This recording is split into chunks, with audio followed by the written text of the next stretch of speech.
जानेंगे UPSC mains ethics जिसपे 4 के लेक्चर नंबर 3 के बारे में, और ये टॉपिक केस स्टडी से रिलेटेड है। तो परिवार को नैतिक बनाना, तो पहला पॉइंट है परिवार में जाति, धर्म एवं लैंगिक आधार पर निर्णय लिए जाते हैं जो अपने आप में अनैतिक है। इससे परिवार के अन्य सदस्यों का नैतिक विकास बाधित हो जाता है। इसलिए परिवार को नैतिक बनाना आवश्यक है। नैतिक बनाने के लिए यह आवश्यक है कि, तो पहला पॉइंट है भावनात्मक समझ का सहारा लिया जाए और अभिभावक से यह प्रश्न किया जाए कि क्या वह सदैव नैतिक निर्णय लेते हैं, और इस तरह के प्रश्नों से अपराध बोध होगा और वह नैतिक निर्णय लेने की कोशिश करेंगे। दूसरा है हर विद्यार्थी यह पुत्र के लिए उसके गार्जियन माता पिता आदर्श होते हैं। यदि पुत्र के द्वारा पिता से यह प्रश्न किया जाए कि क्या वह मेरे आदर्श हो सकते हैं, क्योंकि आदर्श व्यक्ति सदैव नैतिक निर्णय लेते हैं। और तीसरा है टीचर पेरेंट्स मीटिंग के दौरान माँ बाप के नैतिक काउंसलिंग की जाए ताकि परिवार में उचित परिवेश का निर्माण हो और उनके बच्चे का नैतिक विकास हो। चौथा पॉइंट है बच्चे के नैतिक कदमों का मूल्यांकन किया जाए और उसकी आधार पर परिवार के नैतिकता के मूल्यांकन हो ताकि परिवार पर नैतिक दबाव बने।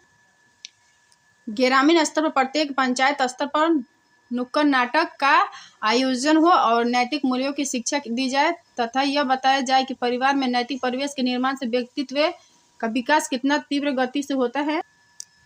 स्कूलों में नैतिक शिक्षा दी जाए और हफ्ते में एक दिन नैतिकता का टेस्ट हो ताकि प्रत्येक विद्यार्थी के अभिभावक अपने बच्चों को संवेदनशील एवं विनम्र बनाने की कोशिश करें।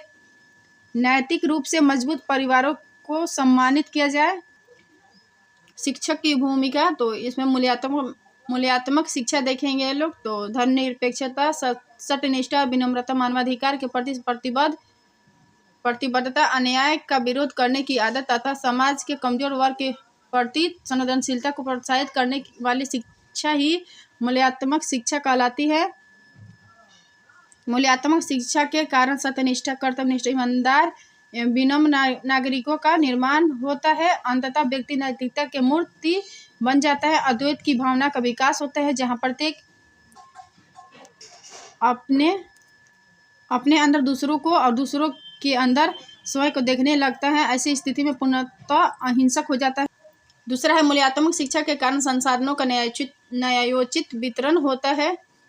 अधिकार की अपेक्षा कर्तव्य पर बल दिया जाता है और कानून का पालन होता है। तीसरा है मूल्यात्मक शिक्षा से चरित्रवान नागरिकों का निर्माण होता है जिससे देश के एक बेहतर प्रशासन मिलते हैं तथा नौकरशाही संस्कृति के जगह लोकतांत्रिक संस्कृति का विकास होता है जिससे एक प्रशासक वास्तव में जन सेवक बन जाता है।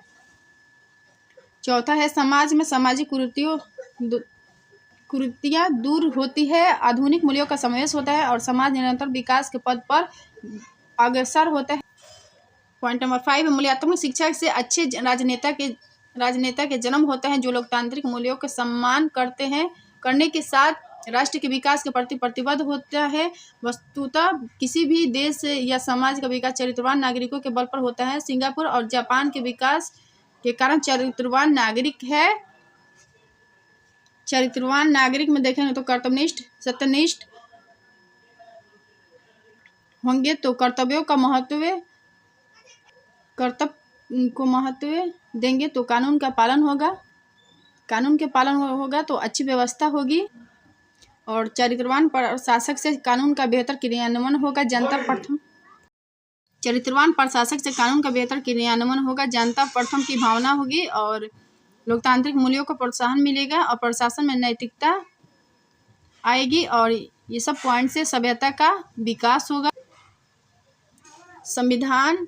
संवैधानिक संस्थाएं सक्रिय अच्छे राजनेता का निर्माण होगा और भारत में मूल्यात्मक शिक्षा का पतन हो रहा है। परिणामतः लोग स्वार्थी होते जा रहे हैं, विनम्रता, सत्यनिष्ठा समाप्त हो रही है, संस्थानों पर कुछ लोगों का नियंत्रण होता जा रहा है और अन्य लोग विकास के दौर में पीछे छूट रहे हैं।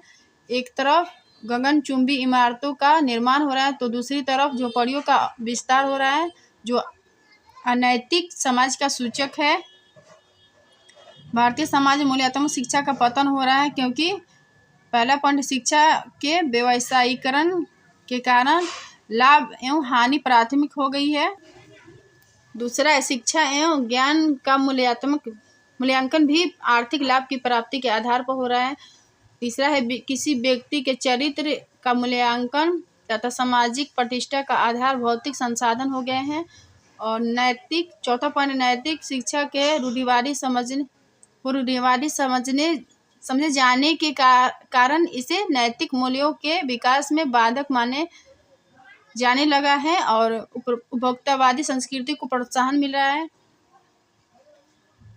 पॉइंट नंबर 5 है, बढ़ती प्रतिस्पर्धा के युग में नैतिकता को कमजोरी माना जाने लगा है और लक्ष्य की प्राप्ति के लिए संसाधनों की पवित्रता पर विचार लगभग बंद हो गया है। तो अगर वीडियो पसंद है तो like, share, comment and subscribe कर दीजिएगा। लो, थैंक यू।